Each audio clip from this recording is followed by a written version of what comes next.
उत्तर प्रदेश विधानसभा चुनाव और उसके बाद आजमगढ़ और रामपुर में हुए उपचुनाव में मिली करारी हार के बाद समाजवादी पार्टी अब नए सिरे से तैयारी में जुट गई है। पार्टी का फोकस अब 2024 में होने वाले लोकसभा चुनाव पर है। इसके लिए सपा मुखिया अखिलेश यादव ने खुद कमान संभाल ली है। पार्टी का दावा है कि जो 2022 में नहीं हो पाया वो 2024 लोकसभा चुनाव में हो जाएगा। मतलब लोकसभा चुनाव 2024 में भाजपा को उत्तर प्रदेश में मात देने की तैयारी है। हालांकि आंकड़ों और अभी की परिस्थितियों को देखें तो ऐसा करना समाजवादी पार्टी के लिए इतना आसान भी नहीं है जैसा पार्टी दावा कर रही है।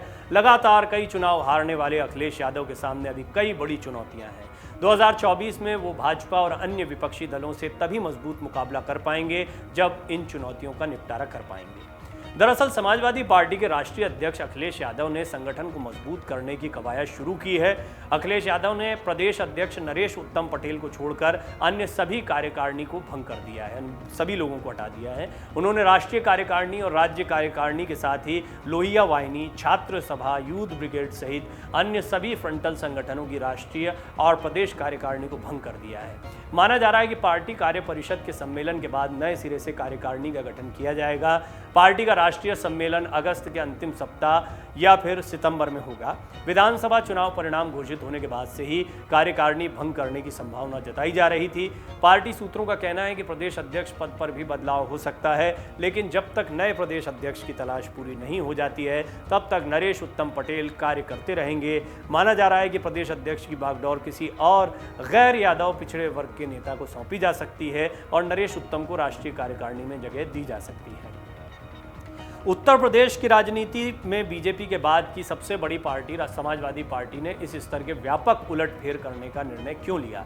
हालांकि पार्टी ने आधिकारिक तौर पर इसकी वजह नहीं बताई है, लेकिन इस फैसले को विधानसभा चुनाव में मिली हार से लेकर हाल ही में आजमगढ़ और रामपुर में हुए उपचुनाव में मिली करारी हार के बाद सुधार के प्रयास के रूप में देखा जा सकता है।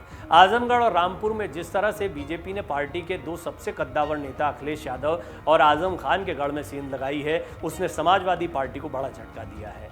समाजवादी पार्टी ने हार के कारणों की समीक्षा में पाया कि कई जगह बागियों और भीतरघातियों की वजह से उसे हार का सामना करना पड़ा।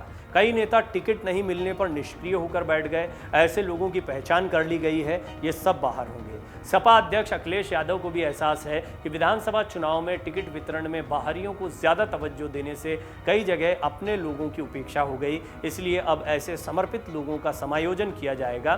साथ ही कुछ समय से विभिन्न दलों से आए पिछड़े और दलित वर्ग के कई नेताओं को भी संगठन में जिम्मेदारी दी जाएगी। 2 साल बाद यानी 2024 में होने वाले लोकसभा चुनाव के लिए अखिलेश यादव संगठन को मजबूत कर नए सिरे से कार्यकर्ताओं में जोश भरना चाहते हैं।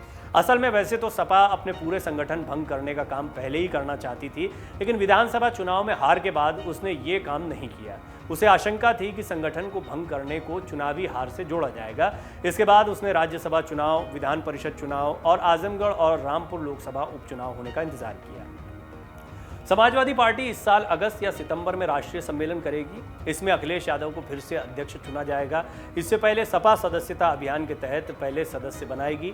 50 सदस्य बनाने वाले को सक्रिय सदस्य बनाया जाएगा। इनका कार्यकाल 5 साल का होता है। इनमें पहले डेलीगेट्स चुने जाएंगे। इनके जरिए राष्ट्रीय कार्यकारिणी गठन होगा। वर्ष 2017 में आगरा में हुए राष्ट्रीय अधिवेशन में अखिलेश यादव को विधिवत राष्ट्रीय अध्यक्ष चुना गया था। बीजेपी की राजनीति और संगठनात्मक संरचना को करीब से फॉलो करने वाले एक्सपर्ट्स और कुछ हद तक विपक्ष भी मानता रहा है कि बीजेपी की जीत में सबसे बड़ी भूमिका उसके ग्राउंड लेवल पर मौजूद कार्डर बेस कार्यकर्ता हैं। ऐसी स्थिति में अखिलेश यादव भी समाजवादी पार्टी को जमीनी स्तर पर मजबूत करने की मंशा रखते हैं और उनके इस उलटफेर को इसी दिशा में एक कदम समझा जा सकता है। यानी बीजेपी के अंदाज में वो भी अपने संगठन को बेहतर करने के लिए जुट रहे हैं और बहुत मुमकिन है कि बीजेपी के काम करने के तरीके का असर नए संगठन पर देखने को मिले। डाउनलोड करें अमर उजाला ऐप और पाएं खबरें लगातार।